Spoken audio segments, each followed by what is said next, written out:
What up, though, y'all? This is Ami with The Real Visual Outlet. And as always, I have beside me So here.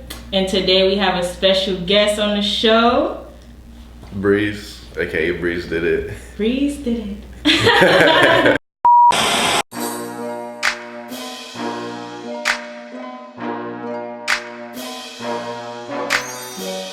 On social media, I really just am on Instagram, and that's at Breeze did it.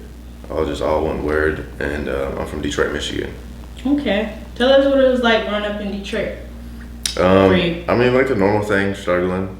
You know what I'm saying? It's just literally the normal thing, just struggling. Like I stayed with my mom and like my dad on the weekends and stuff. It was cool. He passed away when I was younger, so then I just stayed with my mom, stepdad, and yeah, it's normal struggle, literally, what everybody go through in the city. So. You still in Detroit now? No, I'm not in Detroit now. I actually stay like out in Sterling Heights, like out in the burbs now, and I work out there. So. Oh, okay. Yeah. That's good. You got up out the city. Yeah. Okay. How did you get off into music? Really, like my brother makes music. He's a producer and stuff, and he's like 20 years older than me. But I always just thought it was sweet, and I was like, I did my first song when I was 15. It was like one of my sister's ex-boyfriends, and they all made music and stuff. I'll go over there, we'd be in the hood and shit, and they'd be like, oh, you gotta get on this song? I'm like, bro, I don't rap, you know what I'm saying? And then a couple years after that, I did like 2 songs with them, and I was like so into listening to music to where I was just like, I'm about to just rap, and the show was trash, but that's the growth. It's all good, it's all good. Now, do you like rapping or producing better because you're a producer? I like rapping way more. I've been like producing more than I rap now, like, cause I rap for, I think 3 years before I started producing, but I really just got into producing because I didn't want to pay people for beats and stuff.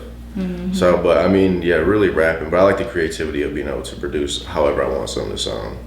Okay. So you produce like most of your own music and all that? Yeah, really, like mine and some of my friends and stuff. But yeah, all the stuff I usually do, unless I like do a freestyle on an industry beat. But like all the projects we do, I made all the beats for them. Basically just me and keys. That's what's up. Okay, what is something that you learned throughout your journey as a producer or a rapper as well? You know? Really, one thing I learned is I could do whatever I want. Cause I'm like thinking like there's certain ways you have to do stuff, but it's really not, because I could like look up a video and they're doing it the total opposite way and it might turn out the same as I'm doing it the wrong way, or you know, there's no wrong or right to it. So I could just do anything however I want and still make music. That creative like control. It could be dope to some people or whatever. Yeah, creative control. Yeah. Yeah, I like that. I actually got an interview coming up with Jay Rico. Okay. So I know that you work with him. How was it working with him? I was just on the phone with him last night. I was like, yeah, actually he had hit me up and I was busy. I hit him back or whatever. There's a couple of artists that he's working with and I produced a record for them and they just dropped it and it's dope. It's called Poppin'. But he's cool though. He's cool. He always trying to put me game to stuff like that. So that's tight. Yeah, so yeah, we're gonna work with him. But do you feel like, you know, producing Detroit artists, like do you feel like you have to like blend in with Detroit music when you produce? Not at all. Or you have that creative control and they rock with you? Yeah, I think I'm trying to like make it like, it's not that I'm trying to make a new sound, I just sound different from a lot of the Detroit stuff anyways, like even with rapping and producing. And it's like I think I made one beat that sounded like the Detroit sound, and I was purposely doing that because of the person I was at the studio like downtown where the listening party was. And they wanted some vibe like that. I'm like, yo, I don't make nothing like that. So I just made like the on there, and it just made it sound like that. Right. So. Okay. I mean, I think they need a little bit more variety anyway, so that everything's not sounding the same here. Right. Yeah. You know, make it sound more like, you know, every time you turn on like a station or something like that, it's not the same thing. You're getting to hear different stuff. Right. I mean, but it's like I do like a few Detroit artists though. I mean, because it's this one sound. You gotta think though, because you could look at like certain people, say like Atlanta or something. Certain people have like their own sound there. Like it's all different, but then there's like one sound that's like popping out, I feel like. Right. True. So, but then like the stuff in the city's not really going crazy everywhere global. But the people is hard here though. Right. That's So, I mean, I like that. So, can you tell us about your affiliation with Unique with Detroit? entertainment? It's just like producing stuff for Producers. them. Yeah, so it's not like a contract or anything, but we just work together on stuff. I'll send them some packs of beats, and then they record at the studio that I was working out of at the time. So we really just chop it up like that way. That's pretty cool. Yeah. That's pretty cool. So that's Jay Rico and Phelps. Yeah. So have you collaborated with Phelps on the beat? I haven't. That's what we talked about last night. He was like, "Yo, Phelps needs you to pull up so y'all can do a collab and stuff." But we've been in the studio, and like he's watched me cook up, and his stuff is hard too, though. So it's sweet because he actually plays the keys and go crazy on them. So it's dope. I think both of y'all will come out with some nice content. Yeah, because like when he was watching me, he was like, "Oh, I don't even do it like that. I do it this way." And I'm like, "See, now we need to link and then do two different things and just make something dope." So you learn a few things from him. Or Yeah, just because he was saying like how different we do stuff. So it's like, I mean, that could just be the perfect thing right there. A dope sound, we do shit totally different, but then it comes together and be dope. That's like me and Keys when we rap. We do totally different stuff. Y'all And got a formula. Yeah. Stick with it. Yeah, for real. Okay, what is something that you like to add and subtract from Detroit's music scene? Something I like to add and subtract. I want to add us to it. That's what it is. I want to add, but it's like, but I want us to be like in the mix with everybody. But the thing I would subtract is like everybody else. Yeah, like for real, it's like a lot of people because they don't want to work with a lot of people. That's like when we dropped our no cosign tape. We hit people up like, "I'll pay you for a feature." They wasn't hitting us back. We're like, "We got racks. Like you just popping in the city, and I'm about to pay you a couple bands just to get on a song, just so we could get something going." Because I think it would be dope. Right. Yeah, So, I think a lot of it too is like in Detroit, certain artists only mess with certain artists. You know what I mean? Even if you're willing to pay. Right, and that's why I'm like, all right, for sure. Like, I feel like we could have paid an industry person. They'd probably rather got on it just to make a couple bands or whatever it would have been. Right. And it's not like we needed that feature. I was just like, we were doing no features. And I was like, well, the day of, let's just change the track list and then featuring like whoever it would have been. Right. So, but I would just subtract that stuff to where you got to open up to work with people. Don't just stay in that little box of like, oh, he's popping in the city. We from west or east and this. Let's do that. Like, I don't like that. I dig it. I mean, it definitely needs to be more open. Yeah. So no cosign drop December 22nd. How was it working with Keys? It's dope. We make songs in like 20 minutes. Like I make the beat in say like 5 to 10 minutes, and then we record off it in like 20-minute songs. Literally all them songs like we talked about before was I'll book the studio for 8 hours, and then when it hit the 7th hour to 8th hour, we would just record a song. But before that, we was just bullshitting, drinking hen or whatever, and then get the song done. And that's how it went for every song on there. Yeah, I love y'all little formula y'all got. Y'all vibe well together. Y'all come out with tracks every time. Yeah, we just do different stuff. Like it might be like, no, run that shit back. That shit weak. Like that. Not for him though. He was telling me, hey bro, switch that up, and I'm like, yes, because I like that though. I love that for real. Yeah. So, you recently dropped a short mixtape, Kobe, and you said all tracks were produced by you. Yeah. Yep. So, where do you get your inspiration from when it comes to production? You know. Really, like, I don't know. I like a lot of like newer, like new wave producers and stuff. But it's like, I'll watch their videos or something. Like I might just go on YouTube just to watch the video. I'm like, all right, let me go produce something. But I like the Southside's TM88, you know, like the Wheezy, stuff like that. Like just the normal people. And then my brother too, but he's like, he's like 90s stuff, you know what I'm saying? But that stuff was hard too. Stop shaking your brother so he over. Okay, which track off of Kobe is your favorite? Probably. Walk was a favorite for me. I have two of them. 6'6" because I was actually like, I switched up the whole flow. Like I never really rapped the same, but I had a fast flow on there, and that was 6'6", and then the Gas song. It's called Gas. Gas was hard. Yeah, we just called it Kobe because it was like we just did all the songs one day, so it was the Kobe. So yeah, that was that. Yeah, just cool. So, who are some artists you do look forward to working with in the future? Although we just said, you know, you reaching out. Right. But really? I guess you could elaborate more on that. Like, who did you reach out to? Or do you want to not discuss? Oh, I've hit up Peasy. There was somebody, I forgot the other person. There was somebody else, but they didn't hit me back. Like we messaged them and everything, like, cause they have like the numbers or whatever. Try to hit them up.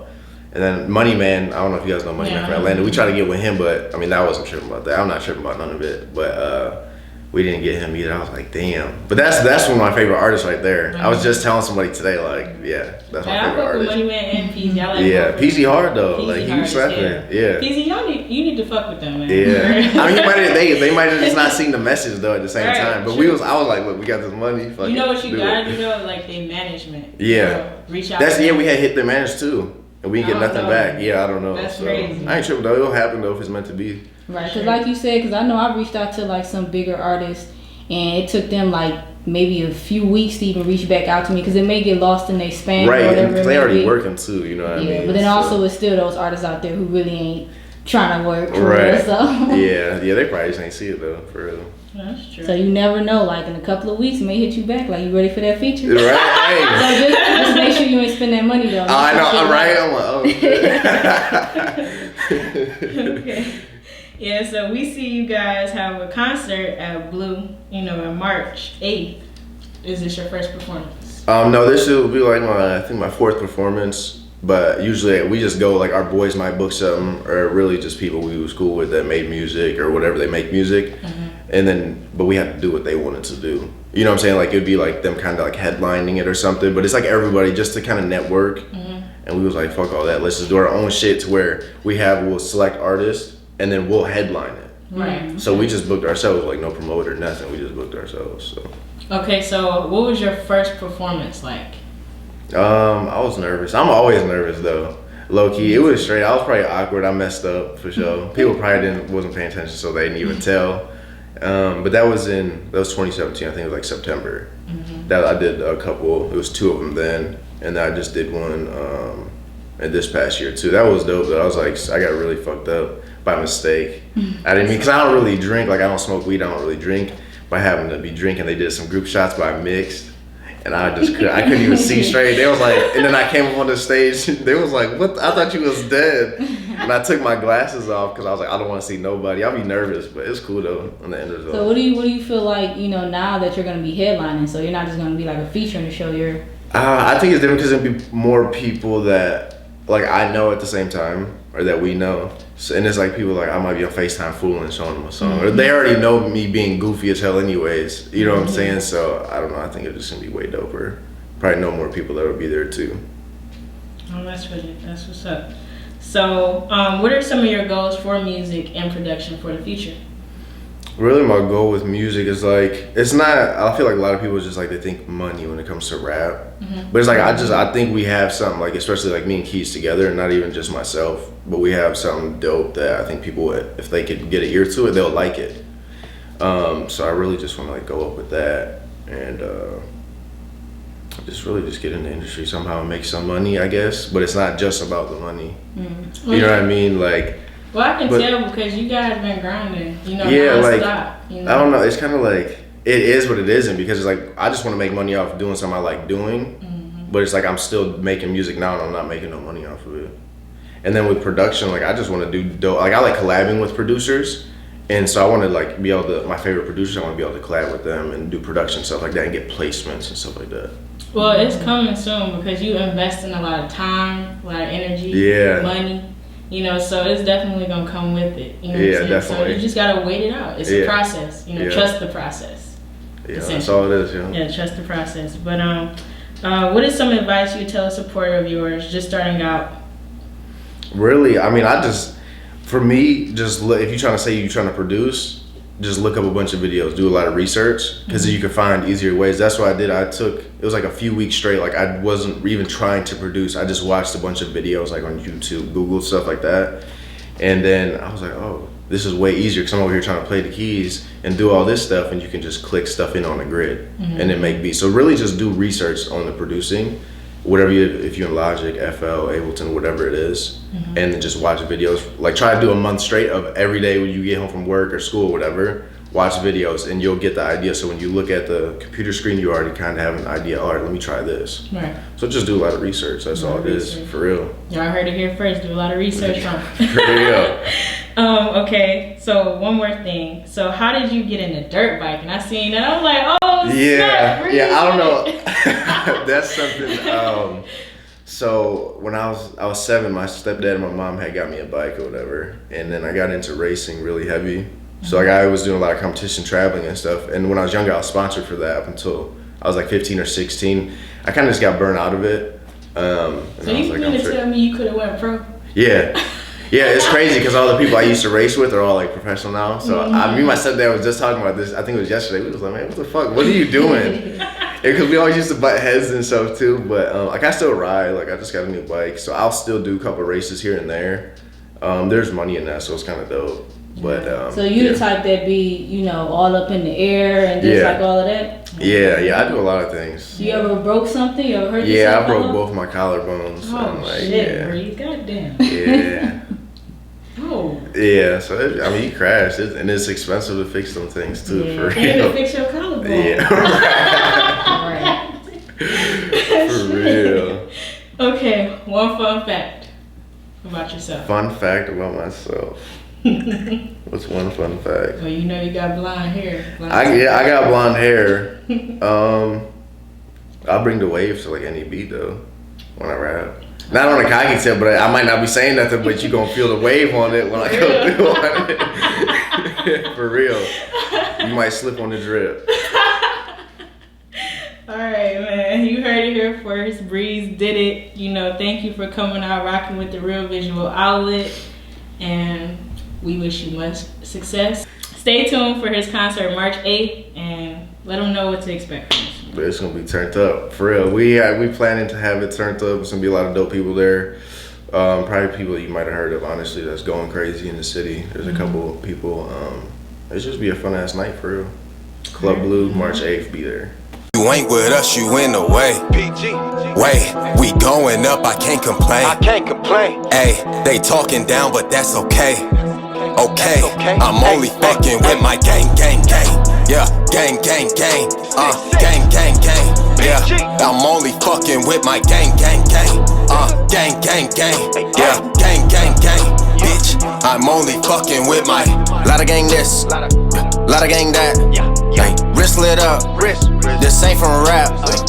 Always on tip, always got clips. Shoot you up, I never cap. Drip like me, you need some cash. Keep a shooter.